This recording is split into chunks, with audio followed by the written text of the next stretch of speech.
উফ, এই রাজপ্রাসাদে আর ভালো লাগে না। প্রতিদিন সেই একই নিয়ম, একই মানুষজন। বাবা সবসময় রাজ্য আর প্রজা নিয়ে ব্যস্ত। আমার সাথে খেলার মতো কেউ নেই। হ্যাঁ, তুই আমার একমাত্র বন্ধু, আমার সোনার বল। চল, আজ বাগানের শেষ প্রান্তের ওই পুরনো দিঘিটার কাছে যাই। ওখানে কেউ বিরক্ত করবে না। এই বলে রাজকুমারী সোনার বলটি হাতে নিয়ে বাগানের দিকে যেতে লাগলো।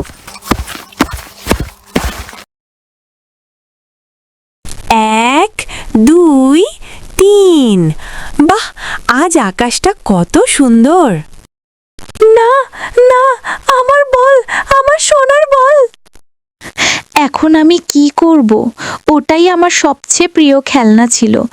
আমি আমার সব গয়না দিয়ে দিতে রাজি, তবুও যদি আমার বলটা ফিরে পেতাম। জল এত গভীর ছিল যে তলা দেখা যায় না। রাজকুমারী কান্নায় ভেঙে পড়ে। হঠাৎ জল থেকে ঘ্যাং ঘ্যাং শব্দ শোনা যায়। একটি কুৎসিত মোটা ব্যাঙ জল থেকে মাথা বের করে। রাজকুমারী, তুমি কাঁদছো কেন? তোমার কান্না দেখে তো কঠিন পাথরও গলে যাবে। ও, তুমি একটা নোংরা ব্যাঙ! তুমি জেনে কি করবে? আমার সোনার বলটা এই গভীর জলে পড়ে গেছে। কেঁদো না রাজকুমারী, আমি তোমার বল এনে দিতে পারি, কিন্তু এর বিনিময়ে তুমি আমাকে কি দেবে? তুমি যা চাও তাই দেব। আমার মুক্তার মালা, হীরের আংটি, এমনকি আমার মাথার এই সোনার মুকুটটাও দিয়ে দেব। শুধু আমার বলটা এনে দাও। তোমার গয়না বা মুকুট আমার কোনো কাজে লাগবে না, কিন্তু তুমি যদি আমাকে কথা দাও যে তুমি আমাকে ভালোবাসবে, আমাকে তোমার খেলার সাথী বানাবে, তোমার খাবার টেবিলে তোমার প্লেটে আমাকে খেতে দেবে এবং রাতে তোমার বিছানায় আমাকে ঘুমাতে দেবে, তবেই আমি বলটা এনে দেব। রাজকুমারী মনে মন ভাবে, এই বোকা ব্যাঙটা কি বলছে? ও তো জলের বাইরে এসে মানুষের সাথে থাকতেই পারবে না। শুধু বলটা পাওয়ার জন্য মিথ্যে প্রতিশ্রুতি দিলে ক্ষতি কি? হ্যাঁ হ্যাঁ, আমি কথা দিচ্ছি, তুমি যা যা বলেছ সব করব। দয়া করে আমার বলটা এনে দাও।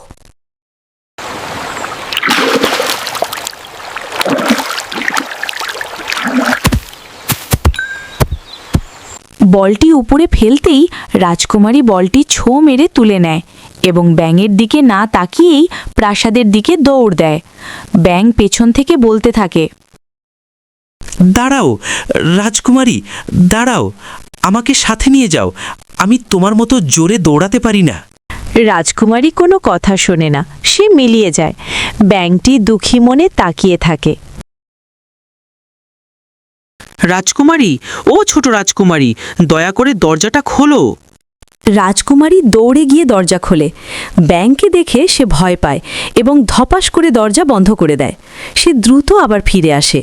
তার মুখ ভয়ে ফ্যাকাশে হয়ে গেছে। মা, তোমাকে এত ভীত দেখাচ্ছে কেন? দরজায় কি কোনো দৈত্য এসেছে তোমাকে ধরে নিয়ে যেতে? না বাবা, সে দৈত্য নয়, সে একটা জঘন্য ব্যাঙ। ব্যাং? সে তোমার কাছে কি চায়? বাবা, গতকাল জঙ্গলে আমার সোনার বলটা কুয়োয় পড়ে গিয়েছিল। এই ব্যাঙটা সেটা তুলে দিয়েছে, কিন্তু বিনিময়ে আমি কথা দিয়েছিলাম সে আমার খেলার সাথী হবে। কিন্তু আমি ভাবিনি সে সত্যি সত্যি জল ছেড়ে এত দূর চলে আসবে। এখন সে ভেতরে ঢুকতে চাইছে। আবার দরজায় টোকা পড়ে এবং গান গাওয়ার সুরে ব্যাঙ বলে ওঠে, রাজকুমারী, ছোট রাজকুমারী, দরজাটা খোলো তড়া করি। গহীন বনের সেই প্রতিজ্ঞা ভুলে গেলে কি আহামরি? মা, তুমি যখন কাউকে কথা দিয়েছ তখন সেটা তোমাকে রাখতেই হবে। যাও, দরজা খুলে দাও এবং তাকে ভেতরে নিয়ে এসো। রাজকন্যারা কখনো কথার বরখেলাপ করে না। রাজকুমারী অনিচ্ছা সত্ত্বেও উঠে গিয়ে দরজা খোলে। ব্যাঙটি লাফাতে লাফাতে ভেতরে ঢোকে এবং সোজা রাজকুমারীর চেয়ারের পায়ের কাছে চলে আসে। আমাকে উপরে তোলো, আমি তোমার পাশে বসতে চাই। রাজকুমারী ঘৃণায় মুখ কুঁচকে বসে থাকে।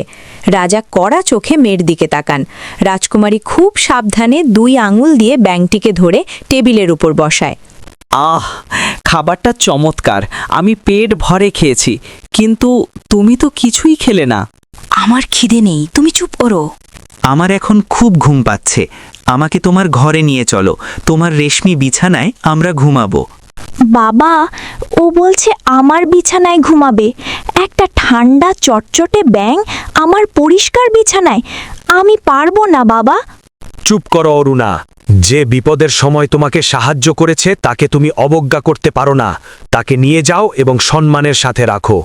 রাজকুমারী অগত্যা ব্যাঙটিকে 2 আঙ্গুলে চিমটি দিয়ে ধরে নিজের শয়নকক্ষের দিকে নিয়ে যায়। রাজকুমারী ঘরে ঢুকেই ব্যাঙটিকে ঘরের এক কোণায় মেঝের ওপর ফেলে দেয়। তুমি ওখানেই থাকো, জঘন্য প্রাণী। আমার বিছানায় ওঠার কথা চিন্তাও করবে না। রাজকুমারী বিছানায় শুয়ে পড়ে এবং লেপ মুড়ি দেয়। কিছুক্ষণ সব চুপচাপ। তারপর মেঝের কোণা থেকে ব্যাঙটি লাফিয়ে লাফিয়ে বিছানার কাছে আসে। আমি খুব ক্লান্ত। আমি তোমার মতোই আরাম করে ঘুমাতে চাই। আমাকে উপরে তোলো, নইলে আমি রাজাকে বলে দেব। রাজকুমারীর ধৈর্যের বাঁধ ভেঙে যায়। সে রাগে অগ্নিশর্মা হয়ে বিছানা থেকে উঠে দাঁড়ায়। রাজকুমারী ব্যাঙটিকে খপ করে ধরে এবং পূর্ণ শক্তিতে দেয়ালের দিকে ছুঁড়ে মারে। রাজাকে বলে দেবে? দাঁড়া, তোর ঘুমের ব্যবস্থা করছি। তুই আর কোনোদিন কথা বলার সুযোগ পাবি না। ব্যাঙটি দেয়ালে ধাক্কা খেয়ে মেঝেতে পড়ে, কিন্তু আশ্চর্যের বিষয়, পড়ার সাথে সাথে সেখানে কোনো মরা ব্যাঙ দেখা যায় না। সোনালি ধোঁয়ায় ঘর ভরে যায়। ধোঁয়া সরে গেলে দেখা যায় সেখানে দাঁড়িয়ে আছে এক অপরূপ সুন্দর রাজপুত্র। তার চোখগুলো সেই ব্যাঙের মতোই মায়াবী, কিন্তু এখন সে হাসছে। রাজকুমারী বিস্ময়ে বাকরুদ্ধ হয়ে যায়। ভয় পেও না রাজকুমারী, আমি সেই ব্যাঙ।